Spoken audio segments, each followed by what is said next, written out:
Welcome to the debate. We're focusing today on Vladimir Putin's recent address and his pretty definitive statement that if the West treats respectfully, there will be no other war. Now, that respect is clearly defined by Moscow as an acceptance of current territorial realities and, of course, NATO non-expansion. So the central question for us is this. Is Russia's current strategic confidence rooted more in its steady military advances, or is it about exploiting the deepening geopolitical and financial fractures within the West? I'm going to argue that Putin's strategy is one of calculated political leverage, exploiting Western inertia above all else. And I'm going to have to fundamentally disagree on what the primary driver is. I mean, the political maneuvering is undeniable, sure, but Russia's confidence is founded on the consistent, brutal reality of military gains and the resulting unsustainable human cost for Ukraine. Geopolitics is the shadow here, military attrition is the substance. I understand the emphasis on battlefield reality, I do. But let's consider the strategic framing for a moment. Putin positions this war as a Western mechanism against Russia, which makes Washington and Brussels the real targets, not Kyiv. Russia knows that time is on its side here, by exploiting political fissures, the whole Trump factor, and the growing questions about financing the war in American politics. And crucially, look at the EU's decision. They chose to provide a 90 billion euro loan instead of seizing the 210 billion in frozen Russian assets. This isn't just caution. It demonstrates a profound financial fear, driven by the risk of destabilizing the euro and setting a precedent. Europe is essentially selling political courage while postponing the financial risk, and Moscow sees that weakness very clearly. But aren't you putting the cart before the horse? That political confidence is, frankly, worthless without the military facts on the ground to back it up. We're approaching 4 years of this conflict, and the Russian army continues to record small but stable advances, particularly along strategic points in the Donetsk region. This sustained, localized pressure, it has a magnified effect because it exacerbates the demographic crisis in Kyiv, the loss of the fathers of the future, and we're seeing increasing defection rates. So Putin's demand for both legal and de facto acceptance of occupied territories, well, that just proves the battlefield has to dictate the political outcome first. Yeah, but those military advances are impossible without capital.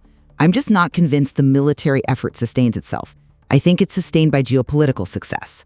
Look, Russia is maintaining its war economy by actively exploiting sanctions loopholes, flag changing, the so-called shadow fleet of oil tankers, relabeling of goods, and critically, China is providing the necessary dual-use products. For Beijing, diverting U.S. attention from the Pacific, from Taiwan, by supporting Moscow is a much cheaper strategic investment than direct confrontation. It creates a functional win-win. This geopolitical alignment sustains the military effort far more than the effort sustains itself. Okay, I agree that the sanctions are leaky, but we have to look at the scale. The sustained military effort is what forces these high economic costs onto Europe, expensive energy, industrial loss, which then creates the very political pressure that you're focusing on. If the military gains were to stop, I think Western political will might actually solidify, regardless of what China supplies. And Russia's strategic appeal to the EU, claiming their combined GDP, based on purchasing power parity, would exceed the US, well, that's a direct challenge to the Western security model. And that challenge only carries weight because the military situation is favoring Russia. But the West's failure to unify is the critical factor Putin exploits. I have to push back hard on this idea that the military threat is the primary driver. That decision to borrow 90 billion euros rather than seize 210 billion shows a complete lack of, mental and physical strength to use its most powerful financial weapon. That institutional reluctance, it's all rooted in financial risk aversion.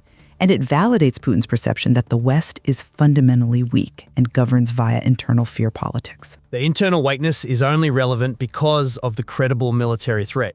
Putin's clear warning of an unseen conflict and big weapons if Europe tries to escalate. That requires military credibility to land. If Russia were tactically stagnant, Western fear politics would look very, very different. The political fracturing is a secondary effect of military persistence. It confirms that the whole debate has shifted from what stops Putin to what will the West accept. So the tension is clear.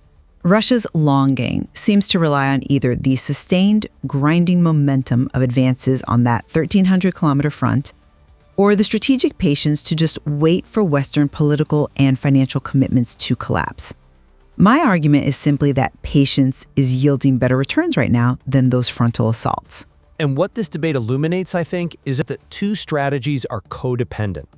The material confirms the conversation has moved past how the war will end to the calculation of who will accept which results at what cost. And Moscow is banking on Kyiv's exhaustion to enable the very leverage that you're describing. Exactly. The continued importance of analyzing both the on-the-ground reality and the geopolitical maneuvers derived from this complex material could not be clearer.